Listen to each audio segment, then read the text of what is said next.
Hi guys, in this video I'm going to show you how to use the Canvas app on your smartphone. Now what you see here is actually the screen of my iPad Pro. I use an iPhone and an iPad, and I'm actually using my iPhone to record my iPad screen right now. If you are an iPhone, iPad user yourself, you know that the iPhone and the iPad have a very similar interface. Those of you who are Android users, you should be able to use the app just as easily on an Android as you would an iPhone. If you don't have the app yet, go to the App Store. It's free. I actually already did this before I made the video. Type Canvas into the search bar. Now you're going to see Canva that is not what you want. Might be a cool app, just not the one you need for our class. The one you need for our class is called Canvas Student. And it's got a little red wheel like that. It's free, doesn't cost anything. You just download it to your phone. There's a couple other Canvas apps that you don't need. One of them is Canvas Teacher. That's not going to help you very much. That's the one that I use. That's the one with the yellow wheel. And Canvas Parent, which again, not going to help you with my class. That's the blue wheel. You want the one with the red wheel. And if you're just getting the Canvas app for the first time, you're going to have to set it up and enter some information about yourself, basically just to prove that you're a Mott student and that, you know, you're paid to go to Mott. You essentially paid to use the app. So now I'm going to transition into how to use the app for those of you who already have it on your phone or your tablet. So here's my Canvas Teacher app. The teacher interface is similar to the student interface. You're going to see your dashboard like this. Some of your classes might be a different color in the app, so don't be alarmed if that happens. Navigate to the class you want, and let's just say you're in my English 101 WWW09. If you tap that, this is the menu that you'll see, pretty much the same menu that you see on your computer when you're in Canvas, just laid out a little differently. If you want to see the module that we're working on this week, click on Modules. Right now, all I've put on there is the orientation module. If you want to turn in an assignment, again, you want to do that through the module. Like, this is where, like, there's a survey this week I want you to turn in. You do that right here. Again, it's not going to show you something that looks like this. This is a teacher app. I actually can't use the student app because I'm not a student at Mott. Strange but true. Anyway, any video that I've posted, you should be able to watch just as easily in the app as you could watch it on the computer. This is very convenient if you're a person that's on the go a lot. Maybe you have to work a lot, but you get breaks at work, so you can pull out your phone, check to see if you have any inbox messages, or contribute to a discussion board. It's very easy to participate in discussion boards using the app, but as of yet, I haven't put up any discussion boards for our class. But if you do want to participate in a discussion, it's as easy as tapping discussions, and you see which discussions are active in the class you happen to be in. Now, if you want to read an inbox message or send one, go to Inbox, tap on it. Now, you're not going to see a pencil icon. You're going to see a plus sign. The plus sign is what allows you to write a new inbox message. But from here, the setup is a lot like on your computer. You have to choose your course off the big long list and choose a subject. Once again, I'm seeing a big long list because all the classes I've taught for the last 2 years are showing up. If you're a new Mott student, you're going to see a short list. So don't freak out if you don't have a big long list like mine. And you can just compose your message here and hit send if you want to. I'm going to hit cancel.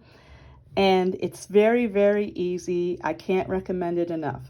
One caveat I will say for those of you who are iPad users. I have been using the Canvas app on my iPad for about 2 years now. And one thing I've noticed is that the app isn't as compatible with the iPad as it is with the iPhone. There's been a lot of times using the app on my iPad that I'll have to either shut, it just will stop working right.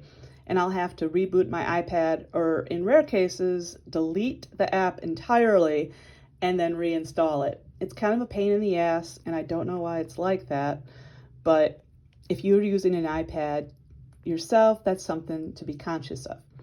Also, if you're not doing this already, you should be checking your Mott email using your phone or tablet or both. It's not that hard to check your email on your phone, but it is different for iPhone and Android users. And since all of you are using something different, obviously, I'm not going to show you exactly how to do it in this video.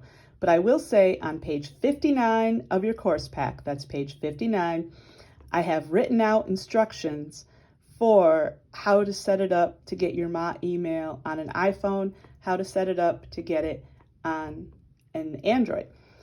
For me, I already have it set up, so I'm just going to show you how convenient it is. So right now I'm in Gmail. I have it set up so I can check my Gmail or my Hotmail on my phone to switch, or my iPad, but the phone interface is pretty much like this, the iPhone interface. If I want to check my Hotmail, I go to Outlook, and I get a lot of junk on my Hotmail. If I want to check my Mott, I go to Gmail, because our Mott email is basically Gmail. Those of you who have a personal Gmail account and a Mott email account, you're going to need to work to put some effort into remembering which one you happen to be using, because a lot of us faculty, if you send a message to us from your personal Gmail account, it'll get caught by the spam filters and we won't get it. So please, if you're going to email your teachers, email us from your Mott email account. That way it won't go to spam, and it'll show us real easy who the message is from. So keep that in mind, okay? These are all my Mott email messages. Some I've responded to, some I haven't, obviously. Super easy, and it's very convenient if you're on the go a lot like me. So I highly recommend setting it up so you can check your email on your phone. But if you're watching this video and you're a real beginner when it comes to technology and phones and all that, don't stress about it this week, okay? For now, for those of you who are totally new to technology, it might be just easier to focus on using Canvas and your email on your computer. If you have questions about it, you need some help, I don't mind helping you, but it's a good idea to look for help on the internet, because there's a lot of really good sources out there if you just Google the question that you're asking. That being said, if you decide to use Google to look for answers to questions in technology, which I highly recommend doing, because there's so many changes in technology and they happen so fast that it's unlikely any of your teachers, including me, will have the answer to every question that you could come up with. Also, part of college is learning how to learn without teachers. So if you Google the questions you have about technology, you're probably going to get a good answer. However, when you look at the Google search results, make sure that you are looking at the date it was published. Because if you have a technology question and you find an answer on the internet, but that answer was published in 2017, it might not be valid anymore. That's how fast technology changes. So look for something that is as recent as possible, okay? And don't be afraid to ask for help. In the FAQ, which is in the orientation module, I have links to the IT sections of Mott's website, or you can ask me. If you're on campus, you can ask a librarian, or you can go to our tech center in Curtis Mott 1208. We've got people here that are ready to help you be a successful student, and being successful at Mott does include knowing at least a little bit about how to manipulate the technology. So if you need help, just ask, okay? Now make sure you click Mark is done and move on to, before you can move on to the next part of the module, okay?